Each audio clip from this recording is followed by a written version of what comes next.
எப்படி blouse cut பண்ணாலும் shoulder சரி வருது அப்படின்னு நீங்கள் ஃபீல் பண்ணுறீங்களா? இந்த டிப்ஸை வந்து ஃபாலோ பண்ணிக்கோங்க. உங்களுக்கு கண்டிப்பாக யூஸ் ஆகும். எப்பவுமே ப்ளவுஸ் பார்ட்டை மார்க் பண்ணி கட் பண்ணுற மாதிரி இது மாதிரி கட் பண்ணி வச்சுக்கோங்க. கட் பண்ணிவிட்டு இந்த ஷோல்டர் இருக்கு இல்லையா, இதில் ஒரு 1/2 இன்ச்சு வந்து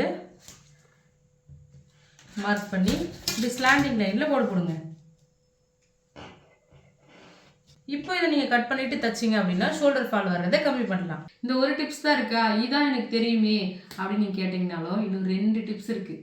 அடுத்தது இங்கே இந்த இடத்துல ஒரு 1/2 இன்ச் வந்து இந்த மாதிரி மார்க் பண்ணிவிட்டு இங்கேருந்து ஸ்கேல் வச்சு உங்களோட சென்டர் ஃப்ரண்ட் டாட் வரைக்கும் ஒரு கோடு போடுங்க. இதை கட் பண்ணிவிட்டு நீங்கள் ஊப்பட்டி அண்ட் ஐப்பட்டி வைக்கிறீங்கனாலும் ஷோல்டர் ஃபால் ஆகிறத கம்மி பண்ணலாம். இருங்க இன்னொரு டிப்ஸ் இருக்குது. இது ரெண்டுமே பண்ணாட்டி உங்களோட கழுத்து இருக்கு இல்லையா, அதனோட சென்டரில் உங்கள் சாரிக்குள்ளே போகிற பக்கமாக பார்த்துக்கோங்க. இப்படி வச்சுட்டு இந்த இடத்துல ஒரு 1/4 இன்ச்சு மார்க் பண்ணி இப்படி ஒரு ஸ்லாண்டிங் லைனில் தையல் போட்டுக்கோங்க.